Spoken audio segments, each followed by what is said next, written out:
काल सकाळपासून 9 वाजल्यापासून संध्याकाळी 7 वाजेपर्यंत 10 तासाच्या माझ्या मालमत्ते चौकशीसंबंधी सर्व अहवाल त्यांनी संध्याकाळी तयार केला आणि त्यांनी मला असं सांगितलं की हा अहवाल आम्ही वरिष्ठांकडे देऊन त्यानंतर पुढची कारवाई आम्ही करू असं त्यांनी मला सांगून ते निघून गेले। आणि नंतर आज सकाळपासून आत्तापर्यंत माझ्या इथे कोणी अधिकारी LCB विभागाचा किंवा पोलीस त्या ठिकाणी आलेले नाही अजूनपर्यंत। बरं, तुमचा या ठिकाणी आयफोन पण जप्त केल्याचं पंचनाम्यात म्हटलेलं आहे, नेमकं काय सांगाल या सगळ्या? हां, आता माझा जो फोन आहे तो त्यांनी ताब्यामध्ये काल घेतलेला आहे।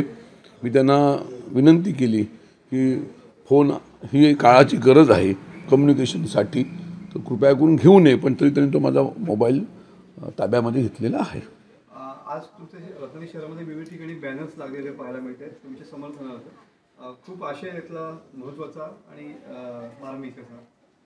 वंदनीय शिवसेना प्रमुख बाळासाहेब ठाकरेंच्या आशीर्वादाने हे कोकण निश्चितपणे पुढे चाललेलं आहे आणि म्हणून इथला शिवसेना प्रमुखांचा एक लाडका सच्चा निष्ठावंत सैनिक असल्यामुळे आमच्या शिवसैनिकांच्या त्या भावना त्या बॅनरद्वारे व्यक्त झाल्या असतील।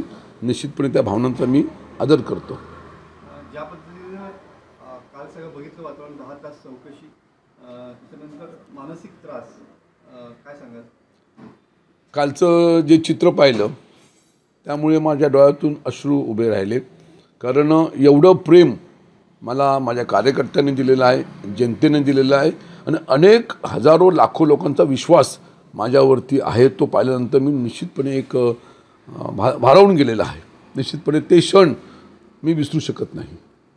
कालच्या मुद्द्यावर तुम्ही आजही ठाम आहात का? ज्या पद्धतीने अटकपूर्व जामीनाचा तुम्ही भूमिका बदलण्याला राजनसावी नाही आहे। आजपर्यंत मी आपल्याला जे सांगितलं ते करत आलेले आहोत।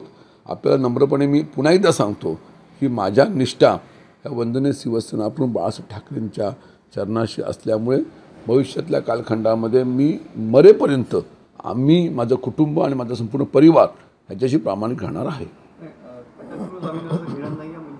मी काल सांगितलं आपल्याला, ते पुन्हा एकदा सांगतो आपल्याला की मी कुठचाही चुकीचा निर्णय घेतलेला नाही आहे।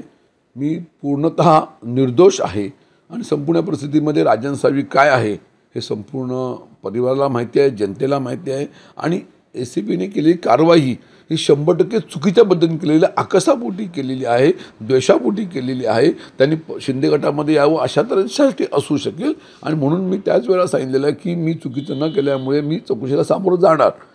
पोलिसांनी यावं, अटक करावं, घेऊन जावं, पण कोणताही मी अटकपूर्व जामीन घेणार नाही ही भूमिका मी स्पष्ट केलेली आहे। ACBचे अधिकारी काल असं म्हणालेले आहेत की कालच्या दिवसापूर्वीची चौकशी जी आहे ती आम्ही थांबवलेली आहे किंवा संपलेली आहे।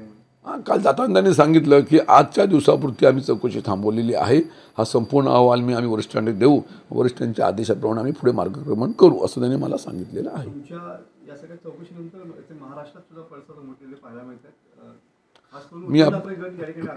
मी आपल्याला सांगितलं की वंदनीय शिवसेना प्रमुख असतील, आमचे पक्षप्रमुख उद्धव ठाकरे साहेब असतील, शिवसेना आमचं एक महाराष्ट्रातलं देशातलं कुटुंब आहे।